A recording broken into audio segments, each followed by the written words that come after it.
drum roll. We need to some intro music to come in with this, Obi. But we are live on the Elephant and Castle Facebook page. Thank you everybody for joining us today. Man, I'm so my heart's going already because we're being joined by Obi right now, who's a musical artist, based in South London, and we've talked a few times on the phone, Obi. But listen, well, first of all, thanks for joining me, man, and introduce yourself. Thank you for having me, Nick. I go by the name Obi. My musical artist name is Marvo Fivestarsz, based in South London. And yeah, I'm very glad to be here. Thank you. I'm glad that you are here, and we can kind of get more into what you do, like 9 to 5 and all that stuff, because that's very interesting. But I got to admit, okay, I just listened to your single Without. Okay, buddy. Like what a way to like start my day and come into this, and I'm like, whoa, and you're talking to a guy, who lost his mom over 12 years ago, and I'm an orphan now, and like I was fighting back the tears just before I was like before you dialed in, man. Touching, moving song and tribute to your mother. Like it's deep, but we may as well get in right at the deep end. You lost your mother recently due to COVID, right? Yeah. Sorry to hear about your mom, because 2 years in, it doesn't get any better. It doesn't. You get stronger, but it doesn't get any better. So that's it happened due to COVID, and obviously through that time across the whole world, you can imagine it doesn't go through the normal sequence. It goes through so much that you don't agree with, but there's nothing you can do, so much uncontrollable events. So yeah, that's what happened. And I guess it was good that, fair enough, we were on lockdown, but I had the music to pour into rather than go crazy inside my room, not allowed to go out. So yeah, crazy times, but we're grateful. Yeah, I'm. The words were touching, and like the little bits at the end where you see your mom, and like I was just like, wow, Obi's a mummy's boy. Yeah, man. Standard. And you're looking at a guy, I was the typical mummy's boy. My mom was like my angel, my world, my everything, the most caring and loving person I've ever met on this planet. Yeah. Would never harm anybody. And, and I it was like over 12 years ago. 2010, 2011, it's like 10 years ago, 11 years ago. And I mean, I feel like the time just becomes this blur. Where I don't celebrate the time of the year that she passed, because it was just leading up to Christmas. But, I went into this spiral of loneliness and isolation, and like you talk about dealing with it during COVID, it was kind of like the world was COVID for me, because I closed my curtains in my flat in Enfield, and I dealt with it in very, very, very negative ways. I used alcohol as a coping mechanism, and that got me into a lot of trouble. And, just like you say, you never, ever get over the loss. But what I have learned to do is to feel and feel my mom, and to go, wow, like she's just become kind of like, it's funny, like you Obi, and I think of Obi-Wan Kenobi in Star Wars. Yeah. And it is literally like, energy. Like she's become more powerful, over the years, where, I do miss her, but her presence, her teachings to me now are with somebody who, I've got like stepkids in my life. Oh. And the teachings that she taught me, even when I was down to 5 years old, I can remember how to wipe my bottom, Instilled. And now I can pass that on. And so she lives through her teachings. And have you found your relationship has continued even though she's not of this earth anymore? 100%. I used to get, I do still sometimes. I get like touches, like I'm a big guy, but I am so ticklish. And my mum knew this, yeah? So I feel like one time I'll be lying down and I'll start getting tickled. I'll be But it happened really, it was happening really frequently after she passed. I'd probably say strong until a year after. But then, yeah, you still, like you said, the teachings, everything's instilled. I still feel like I'm getting told off sometimes. Like, so yeah, definitely. Yeah. It still lives on through and with me and us. Yeah, no, it's beautiful, because like I was one of these guys who always wanted things really fast, and my mom would always say, slow down, Nick, slow down. Yeah, and no shortcuts. I hear that now. I'm like, slow down, Nick, slow down. Yeah. You know, like, where's that coming from? Exactly. Obi, what was it like growing up for you? Tell us your story about growing up. Growing up. I think pretty average. I'd say until like I grew up mostly in Peckham. I was born in St. George's, Southwest, but then we came to Peckham shortly after. Just stayed in and around the area until around the age of 10, 11. Then I got shipped, as they say, to Nigeria. And so my parents told me I got sent back to learn about my culture, to know where I'm coming from, obviously, so you know where you're going, as the saying says. I went to Nigeria, but I didn't really end up learning about the culture because Oops. Hold on, what's happening? Yeah. Can you see me? Yeah, you just lost you. Maybe you're getting a phone call or something. Yeah, I am. I should put my phone on do not disturb. Yeah. Is it better now? Yeah, you're back. All right, that's cool. Let me do not disturb this. Thank you. Can you see me? Yep. Yeah, so from there, I went to a posh school in Nigeria.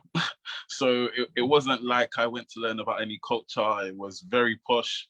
But it did give me an experience. I would say the biggest teaching I learned in Nigeria is respect. Like Nigeria is a country of respect, like literally in every order. So I'm saying respect for over here. Let's say I had cousins who were five months older than me, they're still my cousin. Over in Nigeria, if they're 5 months, if they're 2 weeks older than me, there's still a respect of you are my elder.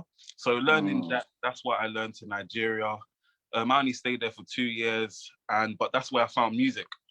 Because I used to get called over as the English boy, come and do some rapping. So they used to make me rap Eminem and 50 Cent, and I'll just be a performer performing other people's lyrics until after the 2 years when I came back and then hit secondary school, and then I started making my own music.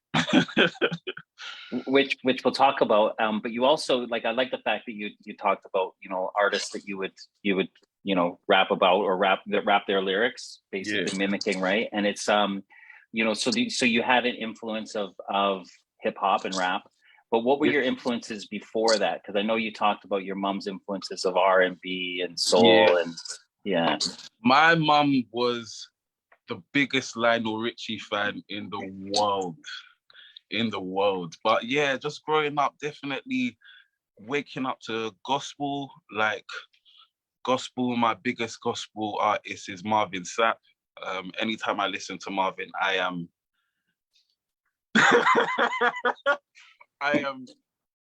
knee deep in tears, but it's just the release. Then R&B, Lionel Richie's, your SWVs, your Brownstones, that's what I mainly woke up to in the house, your Kirk Franklin's, R&B, gospel, until obviously my own side of things started listening to your little 50 Cent, a little Tupac, Biggie, and so, but my mum's, that's, I still feel like I am like that, because as an artist, I like melodies. Even as a rapper, I was still that rapper that tried to do the little singing thing, and you're like, ooh, okay, thinks he's 50 Cent. But yeah, mostly R&B is my biggest influence, and that came from my mum. So yeah. And then tell us about how your style evolved with the influences of music, and how would you kind of say the progression of you as an artist is what I'm trying to get at. Yeah, okay, I'd say I started off obviously with the influences of rap, so American rap, and then that's what predominantly was my influence, especially in Nigeria. But when I came back to London, there was a big thing of grime. And no, not grime, it was garage at the time. So your little 140 BPM and you go repetitive lines. But yeah, when I came back to secondary school here, that's what we jumped into. So I think I started off most of secondary school doing what the friends did, spitting or MCing, as they say, on the back stairs, you know, just clashing. So I went through the whole grime, garage, clash culture until like about year 10, where I felt like I'm a rapper. I'm only doing this because everybody's doing it, enjoying the trend. But then, yeah, from there, I went back into rap, and then I started doing gospel rap. And from there, I've still stayed on delivering a message. And yeah, I think that's from then when I jumped back into rap, I haven't gone back into grime or anything like that. I've only evolved. There's different, as you do, you learn, it's a craft. So the more you do it, the more you learn, experiment and do new things. So I think, yeah, as of 2010, I am that evolved version. I used to be called Marvelous Marcus before. And that was my, hey, that's a secret. Oops, it's out now. If you go on YouTube and search Marvelous Marcus, you'll hear my gospel rap days, all of the songs I released then. And yeah, I think as of 2011, then I became Marvo. But if you can, Marvelous Marcus is just Marv and then Marvo. So it's all the same, really, just evolved. I'm really interested to know like your thoughts on kind of that mid-90s rap culture, you know, especially in the United States, where a lot of misogynistic kind of gangster stuff and shoot 'em up stuff and treat women like this kind of stuff. And, you know, the influence that rap has on young men today, you know, still. And your influence with gospel, with, you know, with, a different side of things, a different take on things with a lot of respect for your mom and women. And there's this kind of clash of what messaging rap has. And then the cultures that you grew up into, you know, you're like you say, you're a big, you know, guy who's got a black body and grew up in South London, and you know the pressures, I suppose, of belonging. And I think like what I look at now is I just look at, you know, the knife crime and the gangs and these influences of like, is music an influence on young men to have perhaps go down the wrong path? Is it something that parents need to kind of keep an eye on, you know, like, or is it just music? It's never just music. No, it's never just music. And I think I've got a song out called Voices, and what that song expresses is the whole, it sounds nice, but it isn't right. So like, you would, just because it sounds nice and you hear it, people take on the message. For example, a lot of people, if you look at the music industry, the message is only being portrayed because consumers want it. The people, especially, who are putting out the message aren't living the life. But because it's a business and because they have to continue giving the consumer what they want, they continue portraying the message. Everybody knows if 50 Cent were to make a song tomorrow saying, I'd shoot or da-da-da-da, the only reason why it's seen as it's all right, it's because it's 50 Cent. He's from back then. To everyone, he's lived the life. But if you're putting the message out today, you're not living the life. You're a business mogul, you're a film director, you're a producer, everybody knows you're far away from that life, but because we know you've lived the life, it's okay. But passing it on to the new generation who are seeing 50 Cent and want to emulate that, they're going to be saying that shoot up like 50, but they're not living the life. But psychologically, it's instilled in them, so they now have that how should I say? They now think it's okay. It now becomes acceptable when really it's not. So I can't say it's just music. As a musician, you're right. Like, we have to understand that we have a power to influence. So we shouldn't be using that to basically put forth that kind of message. But it's music, and there's the music business, and you know, when a lot of people don't look at the morality of things, especially when money's involved, it's like, yeah, someone's gonna profit from it. So that's the world. Do you think there's a shift in young artists today that feel that there's more of a responsibility for their lyrics and the messaging in their music? Do you feel like, you know, like it's kind of hard when you listen to someone like Drake, and you know, he's you know, he didn't live that life, you know, but he raps about it, and it's kind of like this imposter stuff would try, you know, but he's got so much money that everyone's like, well, if he can do it and fake it and rap about it, then we can do it too. So it's this kind of thing of like living two worlds. But like a new young coming up artists like yourself, just going, you know, perhaps there's a responsibility to actually rap some kind of truths, and you know, they might hurt, you know, about losing your mom, but at least you're being vulnerable and honest about it, and it's not about, you know, violence or misogyny or patriarchy. Yeah, I feel like, especially when you speak about Drake. So for example, like with I feel like if the message is being passed on that it's a business, for example, like I manage as well. First of all, obviously I manage myself, so, and I manage other people. So when you understand about the music business, it's like a game. Same way anybody plays fantasy football or any fantasy game, that is how the music can be portrayed as well. As like, for example, I'm Obi, but then I'm Marvo. Marvo's a character. There's a lot of people that know Marvo to be one way, but I can't be Marvo every day. It's a character. So when people understand that kind of analogy behind the fact that you can create an alias and you don't have to be that alias, then it's all right. But because there's a lot of people that don't, the generation, they just feed and take in anything. They don't understand that everything is food, whether it looks nice and you go and eat it, but it's bad for you. Do you know what I mean?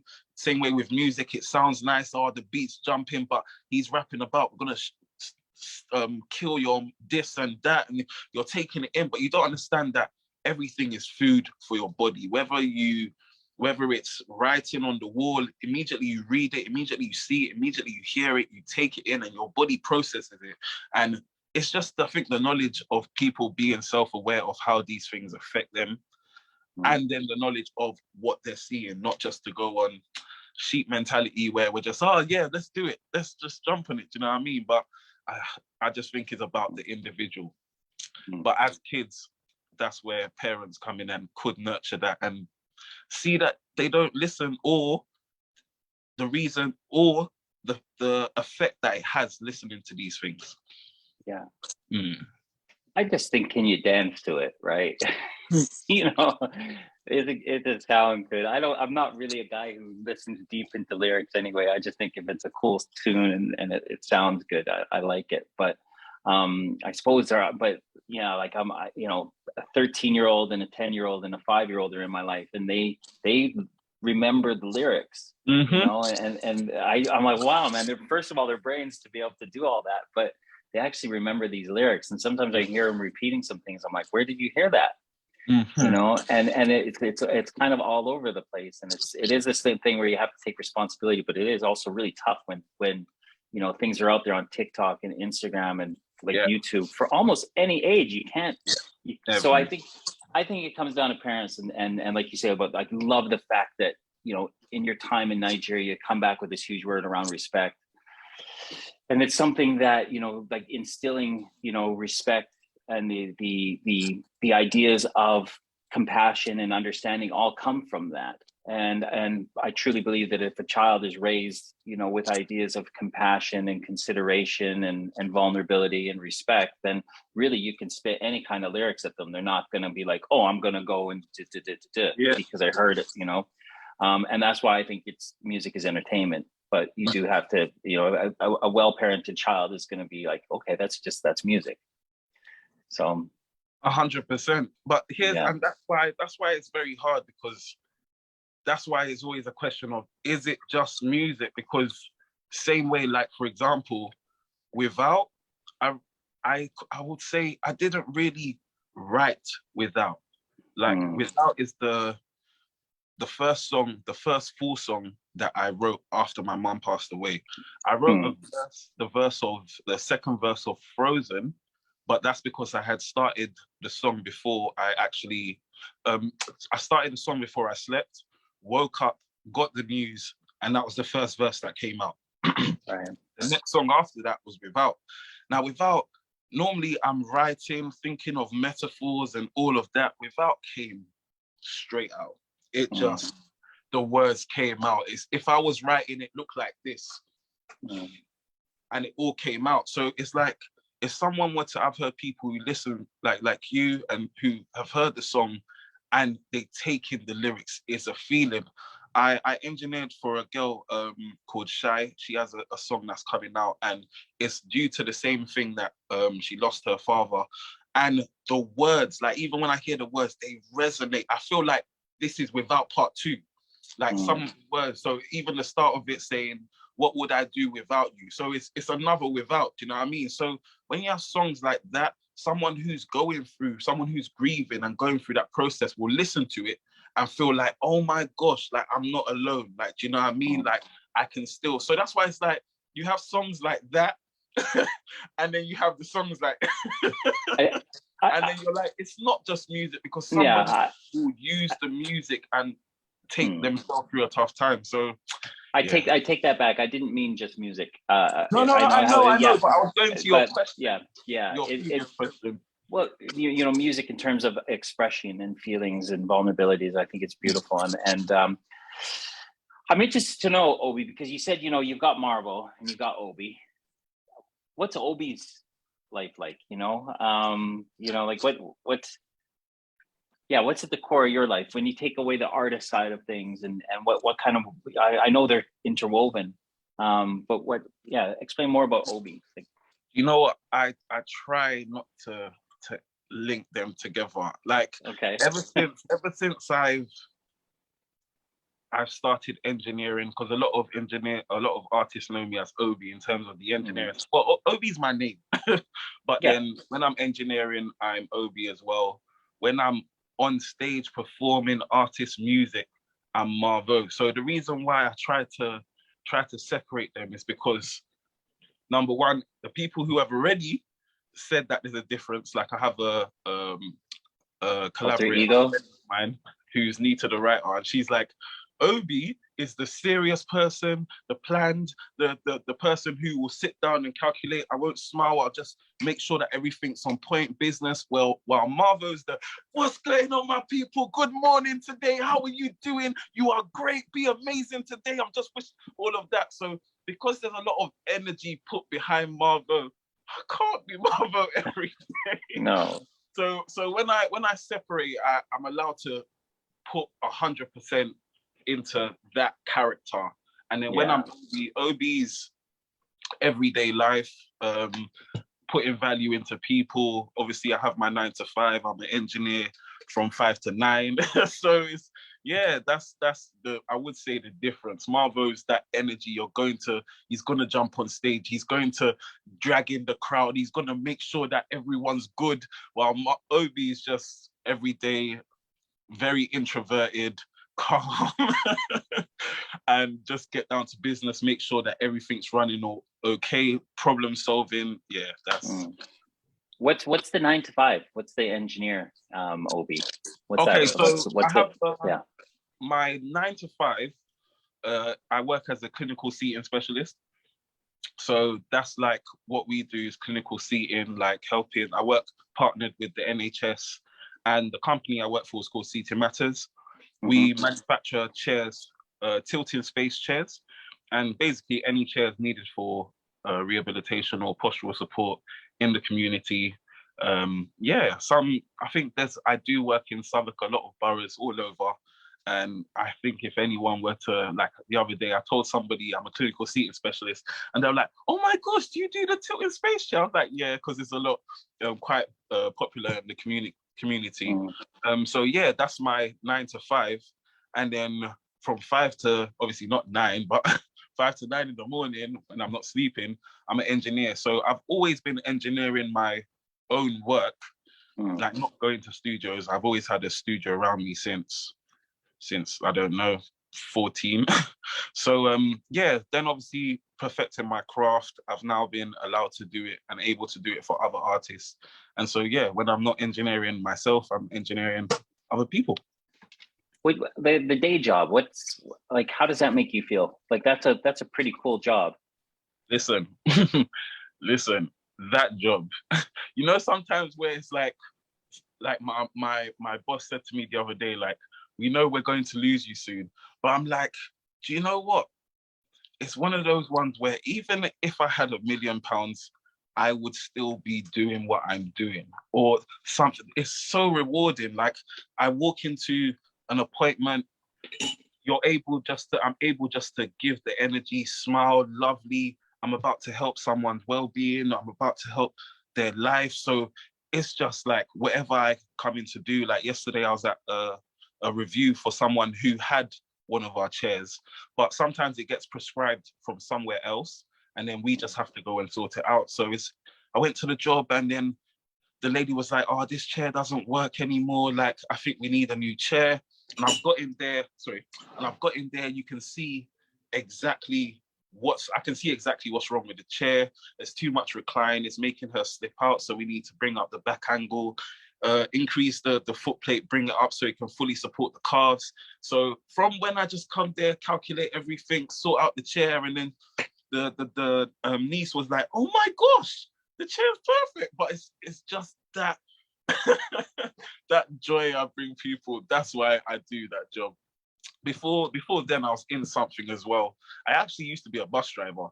That was not rewarding. So I came back to something of a medical background, and yeah. It's funny. This is just a thing that I noticed last week was like the Mental Health Awareness Week, and the subject being loneliness. And I'd reflected on loneliness and what it meant to me. And because I've been by myself or alone quite a bit in isolation, and I've been okay. But when I felt loneliness and it's been a challenging time, it's because at that time in my life I just didn't have any purpose in my life. I may have had a job, but there was something missing inside of me. And even though I had people around me, even though I was social, I still felt really, really lonely. So what I came to the conclusion, Obi, was that for me, loneliness was having a lack of purpose. Do you think that in your day job, that gives you this purpose to be able to help other people? 100%. But I feel like that's like exactly what you said. I think I put a post up on my Snapchat the other day, but it was more aimed at the men. And it was a whole thing of, if you feel lost, the only reason why you feel lost, and you're right, it is purpose, but I put it in a way of, it's because you don't feel in demand. You haven't got something that people want you for. So that boils down to the same thing, purpose. So I feel like it's that.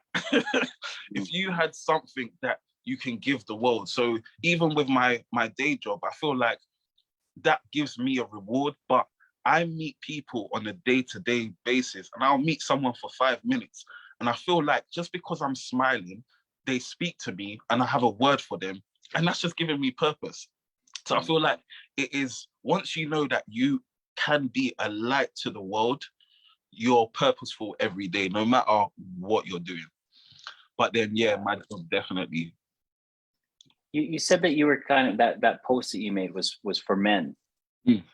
Like what's that coming from? Why do you think it's for men, and what's your kind of need to be able to do that and support men right now? Because generally us as men don't speak, and I'm saying it for myself. Like we go through stuff and we internalize. Most of my life I internalized. I don't talk about my problems because we're meant to be seen as men. If you're in a relationship, you would be the one sorting out the issues, but when it comes to yours, you're just going to internalize and try and deal with it. So because I know a lot of men not love, but we've got into a habit, whether it be due to social pressures or just anything, just to make us feel like you're a man. You have to be strong. You have to keep quiet about it. That's why I feel like that. And I've done a few posts that are just targeted at men, because men will keep quiet, and we'll try and sort it out on our own, which is good. But we have to know that we're not alone. We're not alone at all, and our mental health is as important as everybody else in the world. No, I can't agree with you or support you more in being able to, like just through our stories, like, like when I tell people about crying and asking for help and how, not asking for help almost killed me. And because I was taught that real men sort out their own problems, and real men don't cry, and real men don't ask for help, and these are ideologies that, I'm 51 years old. I remember being taught that stuff before I was a teenager. You still look like 25. I'm sorry. Nick, you're not 50. I'm 50, buddy. I'm 50, 51. No, you look good, man. Thank you. I appreciate that. Yeah. And it is in the I've been to some dark places by trying to sort out all my own problems. And it was only when I asked another man for help at 45 years old that my life changed, and it directed me down a path of me finding purpose to help other men. And in those changes, I was I'm part of a program where I can be very intimate with another man and telling our deepest and darkest secrets that you'd take to the grave, and tears flowing, and like but just getting rid of shame and self-pity, and knowing that they're not alone in the dark stuff that we've all done, but that I've done, and knowing that we're not alone. And I think it is just that, like, there's no magic protocol. It is literally just holding space for another man to be able to say, hey, I'm not okay, and that man not feel like they're going to be judged. Because that's the thing. It's like, oh, well, you don't have your stuff together, so you must be failing at life, and that just isn't true. Life is life. And we've created a society where we're very masculine energy heavy. So not only do a lot of men have a hard time processing emotions, but a lot of females have a hard time processing emotions. So we're all walking around these streets, and it's coming out in violent behaviors, misappropriate behaviors. And we're teaching women how to be safe on the streets when we're not teaching men how to not be dangerous on the streets. And it's not because the men are evil. It's because they just they're blocked, and they've got unprocessed emotions and feelings. And so I really applaud what you're doing, man. And I'm super impressed with it. So yeah, I just wanted to give you that. Well done. But if more, and the funny thing is, Obi, is that, like, we're not alone. A lot of men are holding other men accountable to, like, hey buddy, let's go for a coffee and let's talk about that. I don't know if you've heard of a guy in the States named Jason Wilson. And he's a motivational guy. He wrote a book called Battle Cry. I got the audio book of it. I'll share it with you. But it is this thing of, like, we just need spaces to process emotions. Right from young age, of being able to cry. And I think that's the big thing for me, is, like, I was on a bus just in Bromley, like just before the pandemic. And there was a father who got on the bus with his son, and his son was not a teenager yet, must be between 8 and 9 years old. And the father was, like, really quite abrupt with his child, and saying, there's no crying in football. I don't want to ever see you cry on the pitch. And, I've got a teacher in my life named Dr. Misha Jarvis, who's a sports psychologist. And I told her about that. And she said, Nick, that young children have these enlarged amygdalas, the emotion zone in the brain, and they're designed to cry. So it's like, and this, what Jason Wilson does so well is when he's teaching a martial art and the child is crying, he'll go and he'll kneel with that child, and he'll say, I honor your tears, son. Let them flow. What are they trying to teach you? And if we can get into that kind of language with younger people, when they're about to cry, you hold them, and you don't have to physically hold them. You have to hold space and say, let's honor your tears. What are they here to teach you? Yeah. And I'm like, oh, wow, that makes so much more sense than don't cry. You should feel ashamed if you cry, because you're teaching a child then that their emotions are shameful. 100%. So let's hold them when they cry, and say, I'm here with you, man. And I've felt like that, and I've been there, and this is going to be okay. Yeah, that's amazing. It's true, because when you're crying, what are your emotions trying to teach? That touched me. Uh, Yeah. well, we're like, what are these things for? Like, they're not just for cleaning out dust, right? We're designed to, let's not plug them. Let's just hold them and say, what, wow, I honor them. I honor your tears. I think is the most beautiful statement I've ever heard come out of anybody. And Yeah. and the other thing too, Obi, is that this morning when I listened to your song, I can say, hey Nick, I honor your tears. You're here to remember your mom. Okay, I'm gonna go right now. Yeah. Like, Yeah. yeah. It's true. A cry is it's always passion. Yeah, It's true. always passion. Yeah. Okay. Oh no, Right. thank you. When it's deep, it's deep. When Yeah. it's deep and it touches. So listen, I Beautiful. honor your tears. Yeah. Thank you. Let's listen. Yeah. Yeah. So Obi, what's the like? What are you looking for with it with Obi? The engineer. What artists are you working with right now, and what are you seeing in terms of kind of new creations and beautiful inspirational stuff that you're seeing? Wow. I love the question. So this year, at the beginning of the year, when I came back from Nigeria, I was in Nigeria December, well, all of December, half of January. And I came back with a clear mind. And what I've done now in terms of the engineering, I've made a raffle. Made a raffle just to bring artists in. I did have my obviously previous clients who were just starting up with me, but from there, I started up a raffle, and I do that every month, 25th of the month to the 5th. And we basically just bring in a lot of artists since, I think my first one's in February. So since then I've had about, is it 4 or 5? And for me, I love voices. Nick, if you want to make a song, if Retribe needs a theme song, let's do it. Let's do this. Yeah. Like I love working with voices. So I've always had the ear. So I think that allows me to obviously put it into engineering other people's work. So I say I worked with about, this year alone with the raffle, probably about 7 people. I had some repeats, but I think it's good because it just brings a community around, and it allows me to add value to artists. It allows me to bring producers to artists and build this network of people. So I think with my progression as an engineer, it's mainly on the raffle now, because I'm also engineering myself and a team of artists. So I feel like that just allows me to progress. So I've given myself a year. I think after a year I'll start producing. And What would producing look like? If you like, you're giving yourself time things, and what's the step from engineering into producing look like? It's not a hard step because I've produced before and I'm still producing kind of like now. So because I've had the ear, well, I'm kind of rusty now, but I play the bass guitar, keyboard and drums.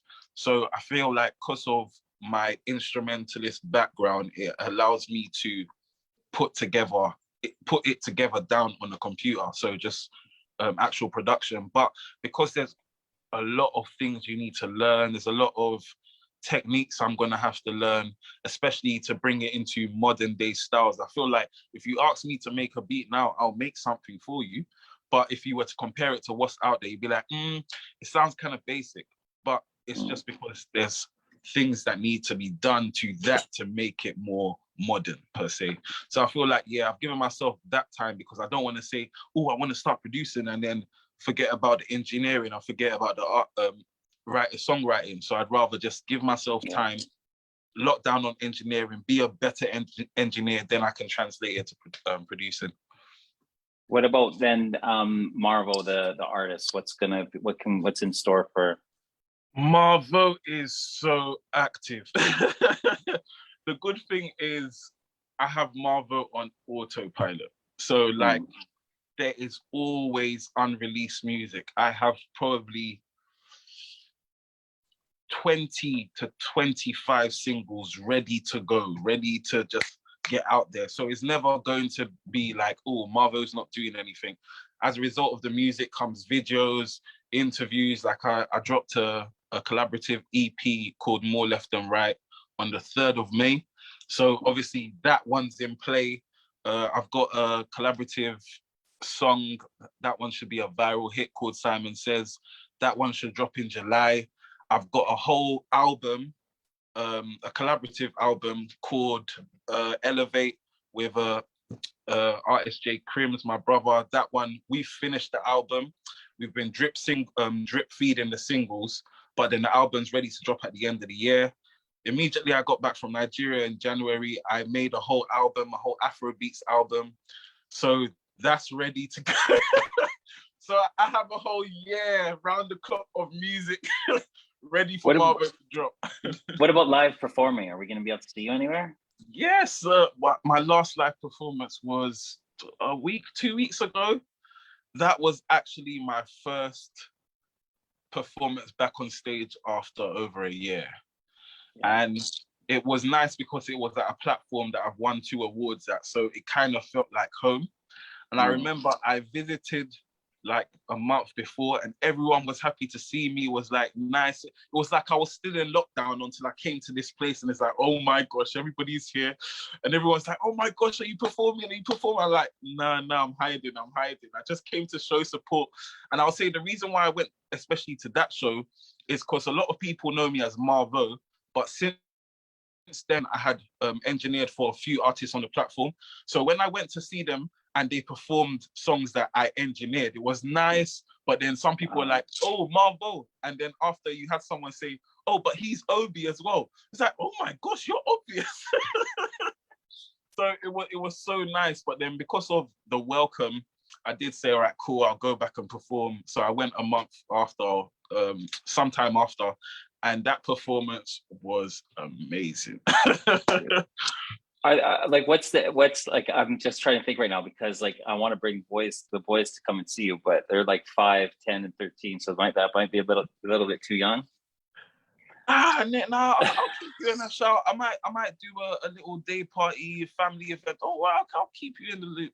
Yeah, they would love it. They really love music, so I would love that. And then we have to talk about some kind of Retribe tune.